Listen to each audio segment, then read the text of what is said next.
Delivery के बाद समझते हैं कि वो मोटी हो गई हैं, क्या कुछ हार्मोनल चेंज जिसकी वजह से ऐसा होता है?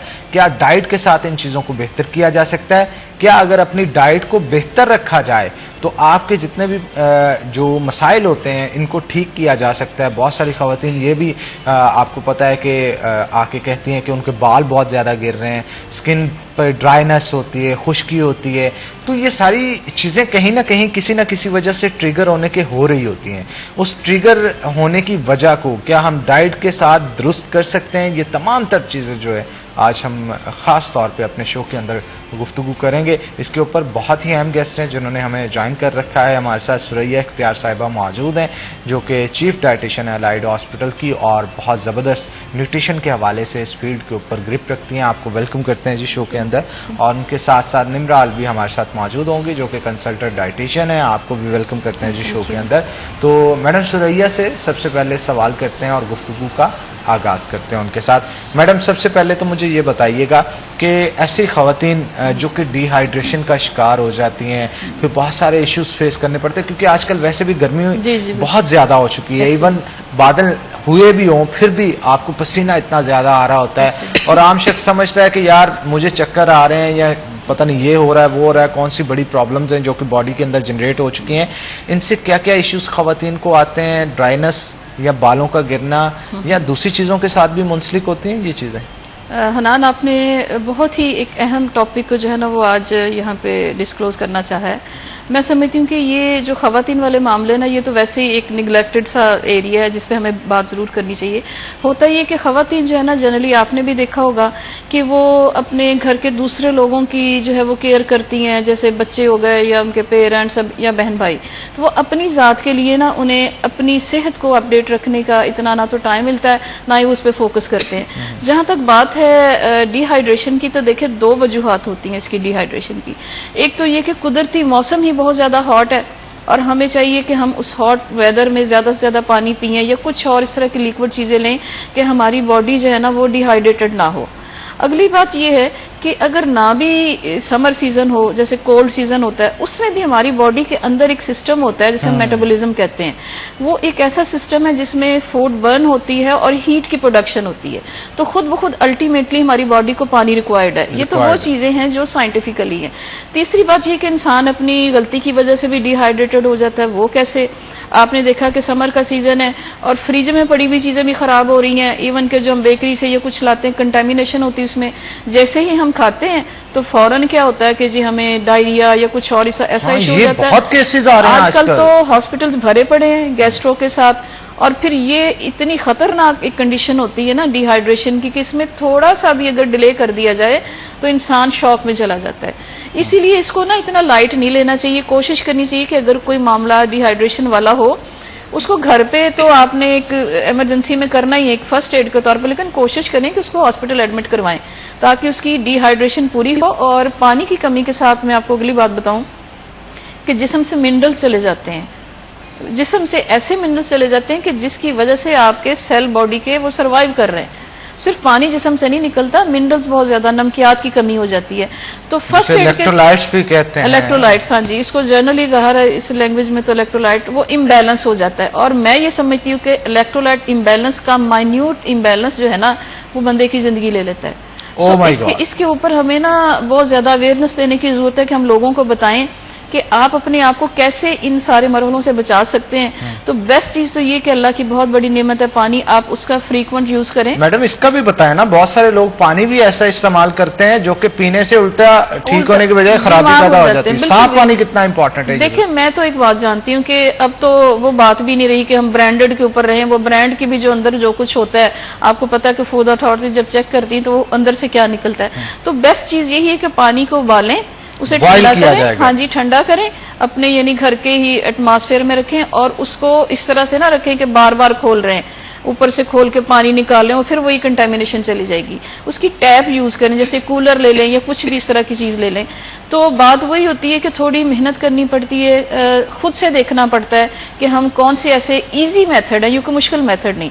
देखिए फ्रिज तो आ जाइए या ये जो मिनरल वाटर तो आ जाया, हमारे बड़े तो मुझे याद है बचपन से मैं अपनी अम्मा को देखती थी कि वो खासतौर पे इस सीजन में पानी उबाल के उसको ठंडा करके मटके में डालती होती थी। अच्छा, इसका भी मैडम थोड़ा सा बताएं, ये जो मिट्टी के बर्तन मटका, इनका इस्तेमाल करने का कोई फायदा है? क्या ये वाटर डिकंटेमिनेट करता है या जस्ट? जी मैं बताती हूँ। इसमें देखें दो बातें, एक तरफ आप देखें प्लास्टिक के कूलर हैं या कुछ ऐसे बर्तन हैं, उन बर्तनों का उसके अंदर ज़हर असर जाता है। मट्टी जो होती है ना, जब इसके अंदर मट्टी के जो भी बर्तन आप पानी डालते हैं, एक तो ये होता है कि वो अल्कलाइन कर देती है, उसके अंदर अल्लाह ने ऐसे लवाजमात रखे हैं, उसके अंदर मिनरल्स भी रखे हैं कि वो पानी को अल्कलाइन कर देती है। और इससे क्या होता है कि कंटेमिनेशन इस तरह से इसकी खत्म होती है कि पानी नीचे बैठ जाता है, थोड़ी बहुत भी कंटेमिनेशन हो वो नीचे बैठ जाता है। इसमें इतनी अल्लाह ने क्वालिटी रखी है कि फिर अगर आप उसको ऊपर से उतार लेते हैं ना, तो वो पानी सारा साफ होता है। इसके जितने भी पार्टिकल होते हैं, नमकियात वगैरह, आपने भी देखा होगा किसी घड़े के अंदर में बैठ जाता है। हाँ जी, तो वो व्हाइट सा एक बन जाता है नीचे उसका ना, तो वो बैठ जाता है, ऊपर वाला पानी बिल्कुल साफ होता है।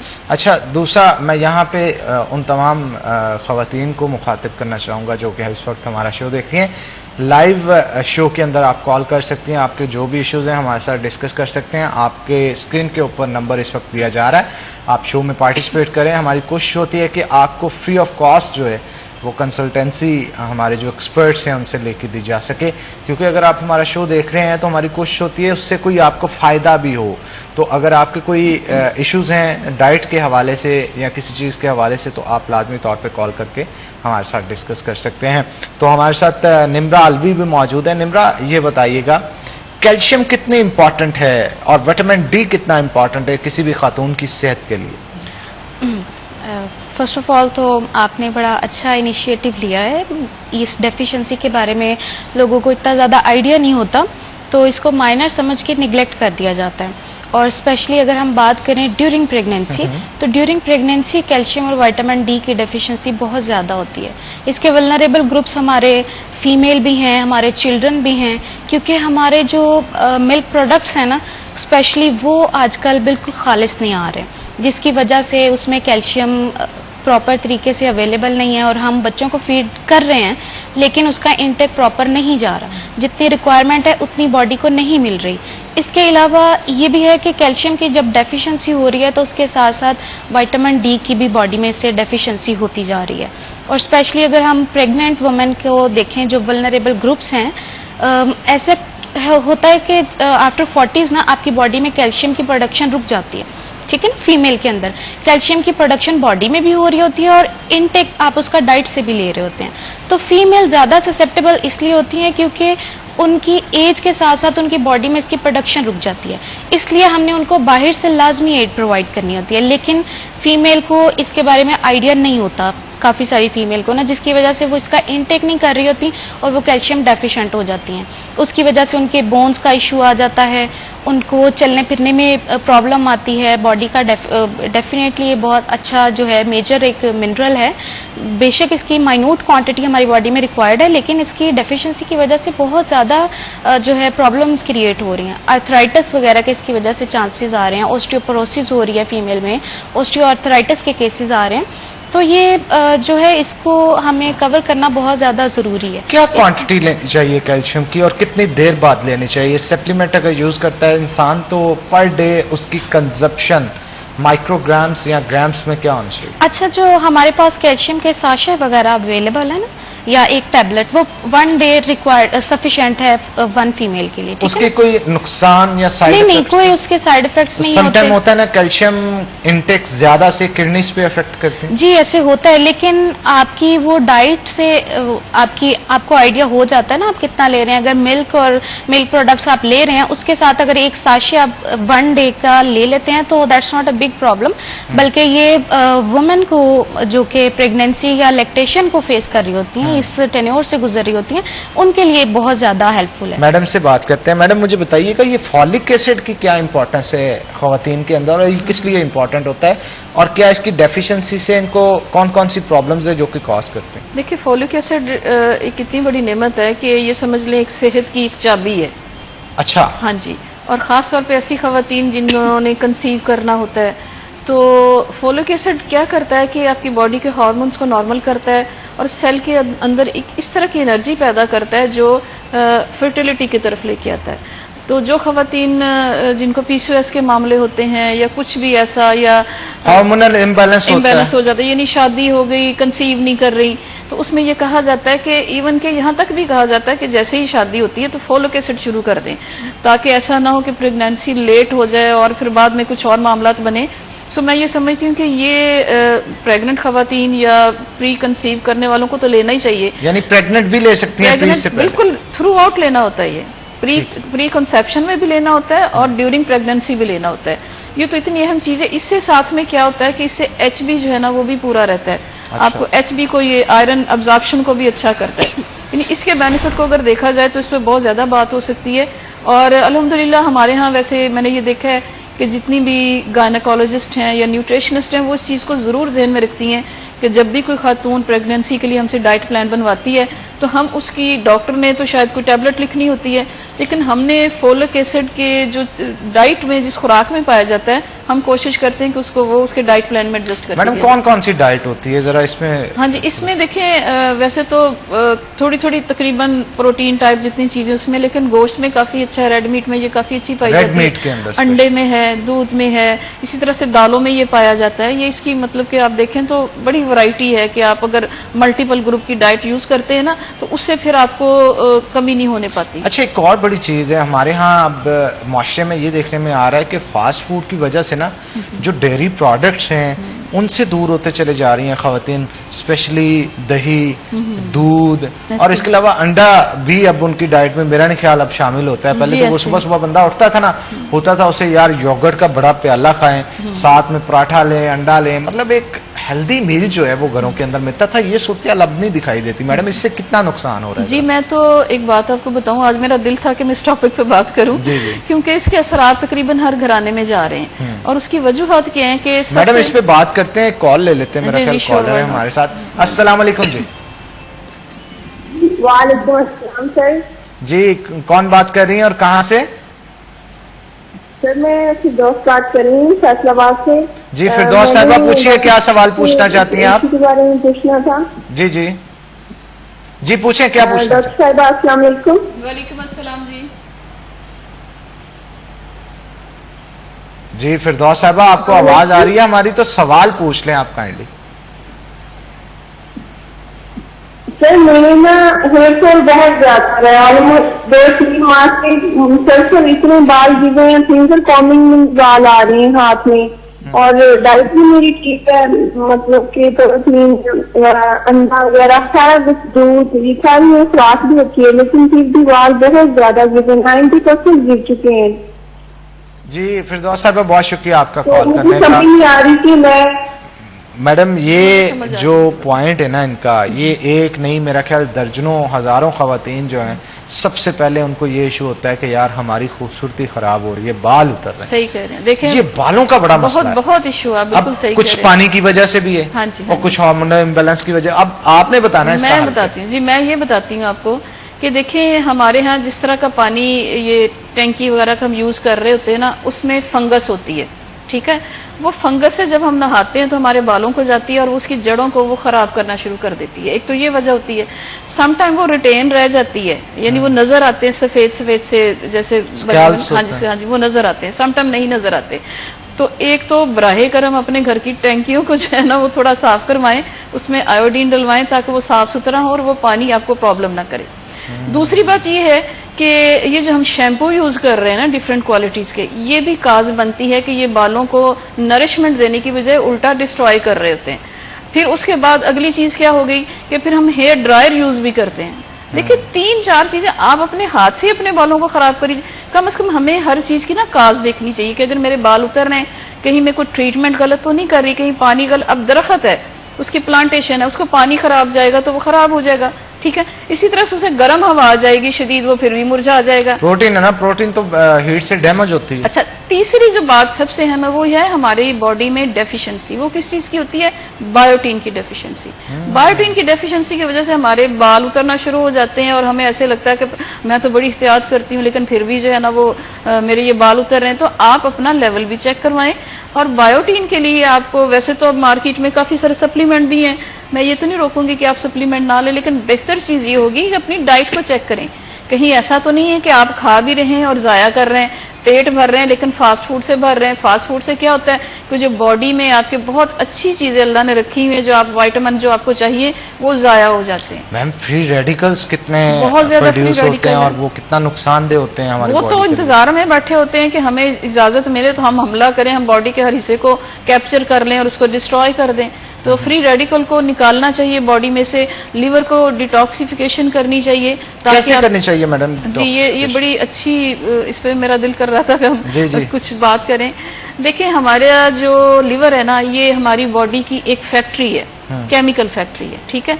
इसी के अंदर ही सारा कुछ जाना है, न्यूट्रंट्स ने जाना है, आपस में कंपोजिशन होनी है और वेस्ट मटेरियल को बाहर निकलना। अब होता क्या है, हम सारा दिन बैठे रहते हैं, हम फैट बहुत लेते हैं, हम मोटापा आ जाता है और मोटापे में सबसे पहले क्या होता है, फैट जो है वो लिवर के ऊपर ही जाता है। अब एक लिवर का एक खास स्ट्रक्चर है, उसके ऊपर जब फैट की तय आ जाएगी तो उसके सेल्स डैमेज होना शुरू हो जाएंगे, उसकी वर्किंग कम हो जाएगी। तो डिटॉक्सिफिकेशन कैसे करनी है, सबसे पहले तो अपना वजन कम करें। अब एज फैक्टर होना एक अलहदा बात है, लेकिन मैंने तो ये देखा है, मेरे पास जो क्लाइंट आती हैं यंग एज, 16-17 साल उम्र है, 85 केजी वेट है जी, 90 केजी वेट है, 100 केजी वेट है। तो दूसरी बात यह है कि वजन जो भी है आपके लिए, ये जो लाइम वाटर है ना, ये एक बेहतरीन चीज है।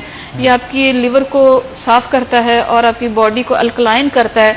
अल्कलाइन होने से आपकी जो फ्री रेडिकल है वो बॉडी से बाहर आ जाते हैं।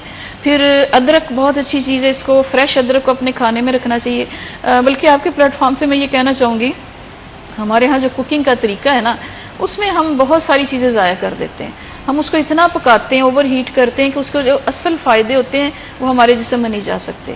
सो अदरक के लिए ये मैं लोगों को रिकमेंड करूंगी कि बजाय इसके कि आप हंडिया में डाल के भून के यूज करें, उसको एज अ सैलड यूज कर लें। जैसे हलीम खाते हैं तो उसका साथ अदरक रखते हैं, इसी तरह से अदरक को कद्दूकश करके उसको निचोड़े, उसमें से जूस निकलता है, उसको आप एक गिलास पानी लें, थोड़ा सा नींबू डालें, थोड़ा सा अदरक का जूस डालें, थोड़ा सा हनी डालें, ये इतना बेहतरीन टॉनिक बन जाता है कि आपकी लिवर की डिटॉक्सिफिकेशन हो जाए। बिल्कुल ठीक कहा आपने। हम मजीद गुफ्तगू करेंगे लेकिन एक छोटी सी ब्रेक के बाद दोबारा हाजिर होंगे। आपने कहीं नहीं जाना, हमारे साथ हैं आप।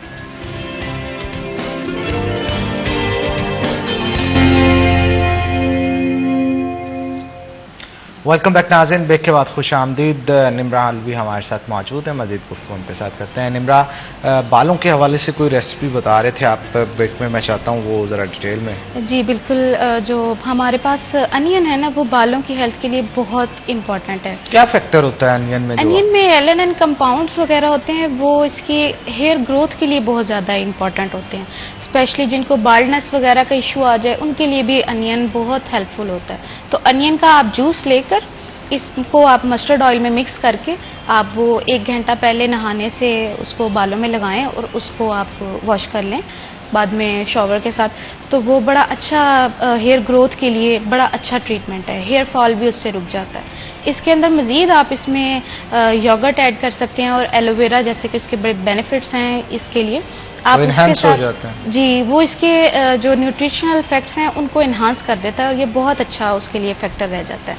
इसके अलावा आप मस्टर्ड ऑयल में प्याज को थोड़ा सा उसको फ्लेम पे थोड़ा सा लाइट सा पका कर ना, तो उसको भी स्टेन करके वो भी आप यूज कर सकते हैं। क्योंकि सम टाइम ऐसे होता है कि प्याज का जो ऑयल है ना, उसकी वजह से कुछ लोग कहते हैं कि उनके स्कल्प में बहुत ज्यादा इचिंग वगैरह हो रही है या उनको स्किन का इशू आ जाता है उनके स्कल्प में ना। तो इस वजह से अगर वो इसमें हम थोड़ा सा फ्लेम पे उसको कर लें ना, हम प्याज को मस्टर्ड ऑयल के अंदर थोड़ा सा लाइट सा उसको पका लें, उसको हम बाद में स्टेन करके यूज करें तो कंटेंट्स उसके अंदर आ जाते हैं, लेकिन स्कल्प को वो डैमेज नहीं करता। बिल्कुल ठीक कहा आपने। मैडम, आप क्या कहेंगे, ये रेसिपीज और इसके साथ साथ डाइट भी अगर बेहतर कर ली जाए तो मेरा ख्याल है मैजिकल इफेक्ट्स जो हैं वो आपको देखने को मिलेंगे। सारी ही चीजें अप्लाई करने के अपने बेनिफिट होते हैं, लेकिन जो चीज आप खाते हैं ना, उसके खाने के बहुत ही ज्यादा इफेक्ट होते हैं। तो हमें खुराक में कम से कम ये जरूर ज़हन में रखना चाहिए कि आपकी जो प्लेट है ना, उसमें जो लुक है ना, वो सालन और रोटी की ना है, सिर्फ उसमें ग्रीन वेजिटेबल, उसमें येलो फ्रूट, 5 कलर्स ऐड हों। 5 कलर्स, तो वो कलरफुल प्लेट जो है ना। अब तो ये चीजें बड़ों ने तो क्या सीखनी, मैं थोड़ा सा शेयर करती हूँ कि मेरी ग्रैंड डॉटर है 2.5 साल की, वो शायद उसके वो न्यूट्रिशनिस्ट की पोती है, तो उसके ज़हन में वो फ्रूट्स को इतना पसंद करती है, वो रोजाना कहती है कि कलरफुल फ्रूट्स वो प्लेट में रखती है, उसकी रेनबो बनाती है। तो उसके जहन में ये चीजें अगर हम बचपन से डालेंगे तो लोगों को पता चलेगा कि फ्रूट क्या होते हैं। तो बच्चों अच्छा, दूसरा एक आपने नोट किया होगा, हमारे यहाँ अब जो नेचुरल डाइट है ना, उसको उतना बढ़ावा नहीं दिया जाता घरों में जितना देना चाहिए। जैसे पुराना दौर होता था ना, किसी को चोट लग रही है तो माओ ने कहना दूध में हल्दी डाल दो थोड़ी सी, ठीक है ना। फिर चिया सीड्स, फ्लैक्स सीड्स, ये कितने इंपॉर्टेंट चीजें हैं, लोग इसको इंपॉर्टेंस देते नहीं, हालांकि ये एक्सपेंसिव भी नहीं है। हाँ। तो आप इसकी इंपॉर्टेंस के हवाले से भी थोड़ा सा हनान, मैं आपको गारंटी के साथ कह सकती हूँ, बल्कि निम्रा इस चीज की गवाह है कि मेरे जितने डाइट प्लान होते हैं ना, मैं पेशेंट्स को देती हूँ, उसमें हल्दी भी होती है, इसमें चिया सीड भी होते हैं। यानी ये वो जो नानियां दादियां यूज करती होती थी ना, इवन के फ्लैक्स सीड, फ्लैक्स सीड क्या होता है, अलसी अलसी, अलसी, ये वो अलसी की चीजें तो पिन्नियां बनती होती थी। ये वो चीजें हैं जो मैं अपने डाइट प्लान में लिखती हूँ मरीजों को, और मरीज शुरू कर रहे होते हैं और फिर वो बताते हैं कि मैडम इसको तो बड़े फायदे हुए हमें। बजाय इसके कि हम आर्थराइटिस को मेडिसिन के साथ बेहतर करें, बजाय इसके कि आप विटामिन बी के लिए कोई टैबलेट लें, तो मैं क्यों ना आपको अलसी बताऊं कि इतनी सी अलसी चबा के खा लें, इतनी सी अलसी आपको एक न्यूरोबैन इंजेक्शन के बराबर आपको जो है वो एनर्जी देगी। तो ये चीजें अल्हम्दुलिल्लाह, लेकिन हमारे तक कोई पहुंचे तो सही ना। बात यह है कि लोगों का माइंड सेट है कि बीमार है तो हमने किधर जाना है, उन्हें ये समझ नहीं आती कि हमने माहिर ग़िज़ाइयात के पास जाना है। उन्हीं का काम है कि हमने इलाज भी करना है, सेहत भी देनी है, लेकिन ग़िज़ा से देनी है।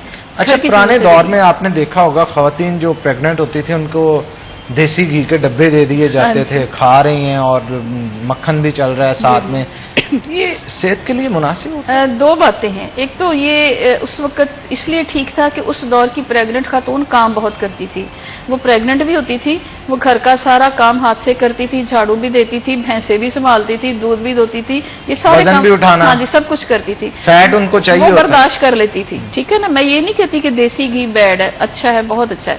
आज की औरत ने जब प्रेग्नेंट हो जाना तो मेंटली कहना जी मैंने तो डॉक्टर ने बेड रेस्ट दसी, मैं तो उठना ही नहीं, ठीक है। फिर वो अगर देसी घी खाएगी तो क्या उसको लगेगा? उसको लगेगा ऐसा कि मोटापा भी आएगा, बीपी भी हाई होगा, क्योंकि उसने इसको कंज्यूम नहीं करना। So desi ghee is very good for the memory और बच्चे की मेंटल ग्रोथ के लिए। अभी बच्चा माँ के पेट के अंदर ही होता है, तो वहीं से उसकी हर चीज की नशोनुमा शुरू हो जाती है, ठीक है। तो खाना जरूर चाहिए, लेकिन एक तो थोड़ी क्वांटिटी में जितना रिकमेंड किया गया हो। दूसरी बात ये कि उसको फिर यूटिलाइज भी करना चाहिए, उसके लिए चलना फिरना भी चाहिए, ये नहीं कि आप बैठे रहें और उससे मसाइल जो हैं वो मजीद बढ़े। हम छोटी सी ब्रेक लेंगे यहाँ पे, ब्रेक के बाद दोबारा हाजिर होते हैं। आपने कहीं नहीं जाना, हमारे साथ रहना है।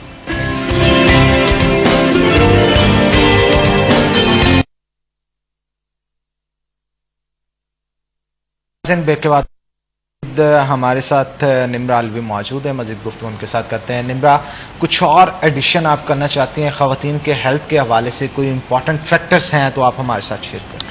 जी बिल्कुल, जैसे आज का हमारा शो हम इसमें अवेयरनेस लेकर आ रहे हैं प्रेग्नेंट लेडीज़ के लिए कि ड्यूरिंग प्रेगनेंसी उनको किन किन न्यूट्रिएंट्स की बहुत ज़्यादा ज़रूरत होती है, क्योंकि ना सिर्फ वो उनकी डेवलपमेंट हो रही होती है बल्कि बेबीज़ की भी डेवलपमेंट हो रही होती है।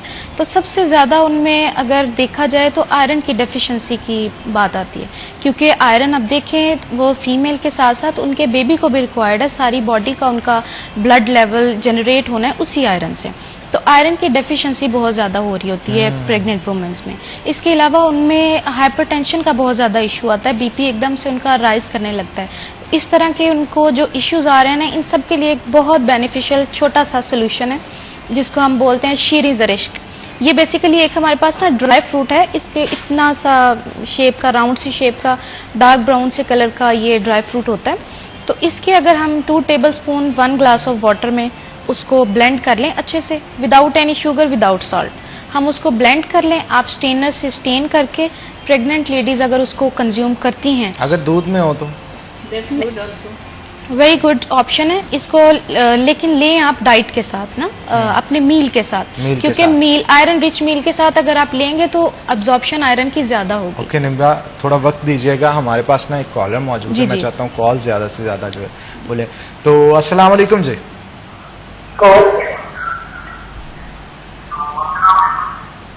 हेलो, अस्सलाम वालेकुम जी। वालेकुम अस्सलाम, पूछिए मैडम, क्या सवाल पूछना चाहती हैं?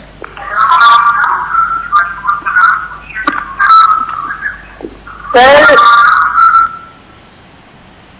कॉल ड्रॉप हो गई है। मैं जितने भी कॉलर्स हमें कॉल करते हैं मैं उनसे रिक्वेस्ट करना चाहूंगा, जब भी आप कॉल करें अपने टीवी का वॉल्यूम जो है वो म्यूट कर लिया कीजिए, क्योंकि काइंडली इससे हमें डबल डबल और आपको भी डबल डबल आवाज़ आ रही होती है, तो हम बात करना थोड़ा सा मुश्किल हो जाती है। तो निम्रा वहीं से कंटिन्यू कीजिए। जी, हम शीरी ज़रिश के बेनिफिट्स को डिस्कस कर रहे थे। तो अगर वो 1 ग्लास जूस आप डेली ले रहे हैं, 1 ग्लास जूस आपने विद मील उसको ले लिया है, तो वो आपके आयरन लेवल को ना सिर्फ बूस्ट करेगा बल्कि आपके ब्लड प्रेशर को मेंटेन करेगा, ठीक है ना। जिस तरह से एक्लेम्शिया वाली आ जाती हैं लेडीज, मतलब कि बीपी उनका राइज हो जाता है उसकी वजह से ड्यूरिंग प्रेगनेंसी, और ये एक्लेम्शिया के केसेस बहुत ज्यादा बढ़ रहे हैं, डायरेक्टली किडनी फेलियर की तरफ जाता है। बिल्कुल ऐसे ही है। तो ये डायरेक्ट उस चीज को मेंटेन कर रही है। तो एक छोटा सा देखें, इसका टेस्ट भी बिल्कुल बुरा नहीं है, अच्छा टेस्ट है इसका, आप इसको कंज्यूम करें तो ये इसके बड़े हेल्थ बेनिफिट्स हैं, और ये आपको डिहाइड्रेशन से भी प्रिवेंटेशन प्रोवाइड करती है। बिल्कुल ठीक कहा आपने। अच्छा, इसके साथ साथ ये भी बताइएगा, ये आयरन डेफिशिएंसी प्रेग्नेंट के अलावा जो दूसरी वुमेन्स होती हैं उनमें क्या क्या प्रॉब्लम्स को आजकल तो बहुत ज्यादा यंग जो हमारे पास टीनेजर गर्ल्स हैं उनमें बहुत ज्यादा ये प्रॉब्लम आ रहा है, प्यूबर्टी के ऑनसेट से उनके अंदर प्रॉब्लम आ रहा है, क्योंकि डाइट डेफिशिएंट है, आयरन की उसमें डेफिशिएंसी है। डाइटरी हमारी चॉइसेस, हम फास्ट फूड की तरफ शिफ्ट हो गए हैं, हम वो ग्रीन लीफी वेजिटेबल्स, हम मीट वगैरह अपने अंदर नहीं डाइट में इनकॉर्पोरेट कर रहे। हम जो एंटीऑक्सीडेंट्स हैं जैसे विटामिन सी है जो आयरन की एब्जॉर्प्शन को एनहांस करता है, आयरन का आपने जब मील लिया ना तो साथ अगर आप विटामिन सी वाला कोई लाइम जूस या जैसा भी जूस लें तो वो आयरन की एब्जॉर्प्शन को इन्हांस करता है आपकी बॉडी में। अगर हम वो नहीं ले रहे, देखें उसकी बजाय हम जो है वो बाहर के सोडा ड्रिंक्स पे या कोल्ड ड्रिंक्स पे हम शिफ्ट कर रहे हैं, तो जब हम वो चीज़ ले ही नहीं रहे हमारी बॉडी में आयरन की डेफिशिएंसी हो रही है। फिर प्यूबर्टी पे आपको जैसे आइडिया है कि फीमेल का बहुत ज़्यादा ब्लड लॉस हो रहा होता है, उसकी वजह से आयरन देखें एक्सक्रीट आउट ज्यादा हो रहा है और इनटेक उसका हो नहीं रहा, इसकी वजह से उसके अंदर एचपी लो हो जाती है, एचपी बहुत ज्यादा लो हो जाती है, पेलर स्किन हो जाती है, थका थका रहता है। तभी तो हमारी ये जो टीनेजर गर्ल्स हैं वो वर्किंग नहीं कर पा रही होती, चक्कर भी आते हैं, चक्कर आते हैं, डिजीनेस फील होती है हर वक्त, इंसान उनका बीपी भी फिर उसकी वजह से लो हो जाता है, स्किन डल हो जाती है, स्किन बहुत ज्यादा डल हो तो जाती है। मैडम कोई डाइट बता देना थोड़ी सी कि जनरल ओवरऑल क्या क्या लेना चाहिए, एक ओवरऑल सी डाइट बता दें सुबह से लेकर शाम तक की, ताकि बिल्कुल बिल्कुल इसी तरह से देखिए हमारे यहाँ ना जो सबसे पहले नाश्ता लोग स्टार्ट करते हैं वो करते हैं चाय से। तो मकसद क्या है कि आपने सबसे पहले ही अपने स्टमक में वो चीज डाल ली जिसने आयरन को कम करना है, ठीक है। तो मैं लोगों को ये जरूर रिकमेंड करूंगी कि आप स्टार्ट जो है ना ऑफ द डे कोशिश करें कि फ्रूट के साथ करें, ठीक है, या पानी का एक गिलास लें, उसमें लाइम डाल लें, थोड़ा सा हनी डाल लें, एक क्लिनजिंग आपके स्टमक की हो जाए। उसके बाद अगर तो आप घर से बाहर जा रहे हैं ना तो आपको अच्छा नाश्ता करना चाहिए, जिसमें बेहतर ये होता है कि अगर आप होल ग्रेन चपाती लें, साथ जो भी अवेलेबल थोड़ा सा सालन लें, लेकिन दही का इस्तेमाल आपने जरूर करना है। अगर सालन नहीं तो आपकी खुराक में अंडा जरूर होना चाहिए, जिसको आमलेट बना लें, और आमलेट कैसा, वेजिटेबल्स के साथ, ये बहुत मजे का बनता है। तो जो लोग घर से बाहर नहीं जा रहे, घर पे रह रहे हैं, तो उनके लिए तो ये काफी है कि वो 1 कप दूध लें या 1 कप दही लें, उसमें फ्रूट थोड़ा सा डाल लें, वो फ्रूट योगर्ट बन जाएगा। खजूर भी डाल सकते हैं, चिया सीड भी डाल सकते हैं। तो घर में रहना है ना, अगर आप 1 प्याली दही की या दूध का 1 कप ले लेंगे with fruit and chia seed या नट्स पाउडर थोड़ा सा डाल लें, तो ये एक मुकम्मल आपका नाश्ता हो जाता है। फिर इसकी ऑप्शन होती है कि अगर दही नहीं खाना तो आप एक वेजिटेबल का ऑमलेट लें, साथ ग्रीन टी ले लें। तीसरी ऑप्शन ये होती है कि आप दलिया जो है ना, ये बड़ी बेस्ट चीज है, दलिये में आप दूध भी डाल सकती हैं, आप जो है ना वो सालन जो भी घर में पड़ा वो 1 कप वो ले सकती हैं। ये तो आपके नाश्ते की ऑप्शंस होगी। नाश्ता आपका कोशिश करें कि टाइम पे हो, यानी 7 से 8 बजे के दरमियान। ये नहीं कि आप नाश्ता ही 12-1 बजे कर रहे हैं तो फिर अगली रूटीन आपकी खराब हो जाएगी। इसी तरह से फिर आपको 11-12 बजे जो है ना वो स्नैक टाइम होता है, तो स्नैक टाइम में बजाय इसके कि आप समोसे पकौड़े खाएं, जैसे दफ्तरों में भी यही चलता है, और लोग कहते हैं कि अच्छा जी टी ब्रेक। मुझे तो इसी पे बड़ा इतराज है कि जो ये जो दफ्तरों में हमने एक लफ्ज ईजाद कर दिया है ना, वो सैलड ब्रेक क्यों नहीं हो सकता? सैलड ब्रेक, ये मैं इस पे काम कर रही हूँ आजकल के, why not fruit break, why not salad break. तो इसको भी जो है ना वो कोशिश करें कि आप 11-12 बजे, अगर पूरी कोई आपको ज्यादा बनाने में मुश्किल पेश आ रही है, आप एप्पल उठाएं, उसको ऐसे चबा के खा जाएं। आपको केला खाना कोई मुश्किल काम नहीं है, ठीक है, इसके ऊपर रखें। और ये वाला टाइम बेस्ट टाइम है हाँ जी, फ्रूट की कंजम्पशन के लिए। फिर आपका लंच का टाइम आ जाता है। अब लंच में ये देखना पड़ता है कि अगर ऑलरेडी ओबेसिटी है आपके ऊपर तो आपको थोड़ा सा कॉन्शियस होना पड़ेगा। फिर लंच में आपने फाइबर लेना है, मिक्स वेजिटेबल सैलेड ले लें और एक आध बोटी घर के सालन में से निकाल के उसके अंदर मिक्स कर लें, वो एक सैलेड टाइप एक पूरा, वो आपको पूरा लंच का जो है ना वो फायदा देगा। अगर नॉर्मल वेट है तो वहां भी आप एक छोटे साइज की चपाती खा सकते हैं, लेकिन बेहतर ये होता है कि दिन में 2 दफा ही रोटी खाई जाए। हमारे यहाँ 3 दफा लोग रोटी खाते हैं। इसके बाद शाम 5 बजे का टाइम हो जाता है, उसमें घर में से उठा के कोई फ्रूट लें, उसमें पानी डाल के उसको होल के साथ ब्लेंड कर एक स्मूदी सी बन जाएगी। उससे फुलनेस भी आएगी, उससे पूरे न्यूट्रिएंट भी जाएंगे और आपको फाइबर भी जाएगा। वो बहुत अच्छी चीज होती है। आप दूध के अंदर भी कोई चीज ऐड कर सकते हैं, लेकिन कोशिश करनी चाहिए कि दूध के अंदर कोई चीज ऐड करके ना उसे ज्यादा देर तक रखे ना। जैसे ही आपने ऐड किया उसे फौरन ही आप यूज कर लें, वरना उसमें बड़ी जल्दी इंटरेक्शन हो जाता है फ्रूट का और दूध का ना, ये भी एक बड़ी अहम बात है। मैंने वैसे अपने तौर पे ना मैं कोशिश करती हूँ कि इसको ब्लेंड ना किया जाए।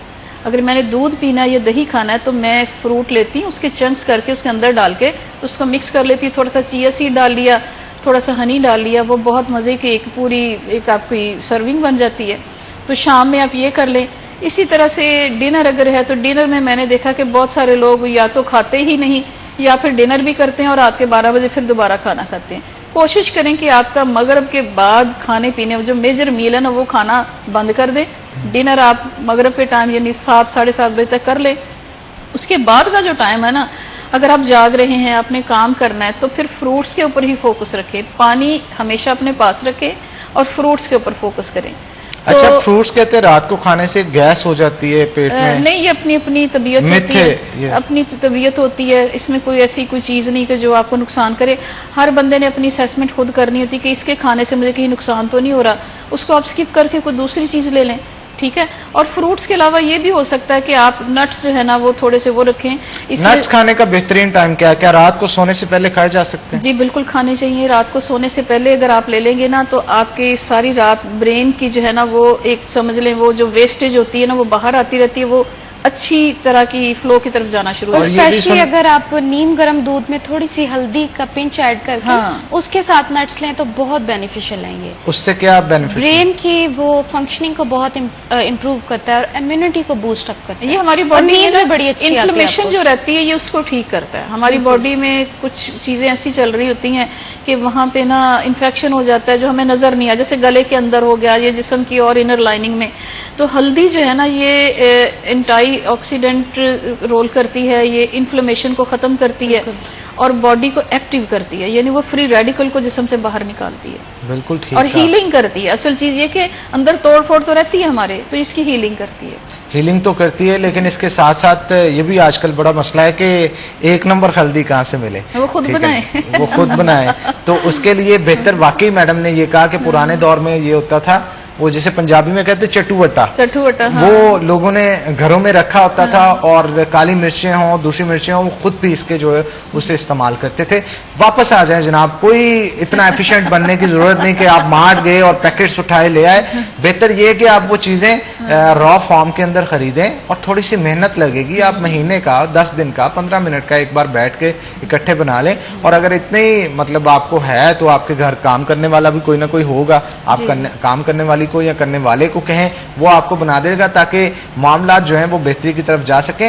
फूड के अंदर स्पेशली ये एक ऐसी चीज होती है जो रोजाना आपने यूज करनी होती है और इसी के ऊपर आपकी जिंदगी का इन्हिसार होता है। तो कोशिश करें कि ज्यादा से ज्यादा और अच्छी से अच्छी फूड जो है वो यूज करें जितनी आपको उसकी बॉडी की जरूरत होती है। तो आप दोनों का बहुत शुक्रिया, बड़ा अच्छा सेशन रहा आप दोनों के साथ। तो इसी के साथ नाज़रीन आज के प्रोग्राम से अपने मेजबान हनान बुखारी को दे इजाजत, फिर होगी आपसे मुलाकात।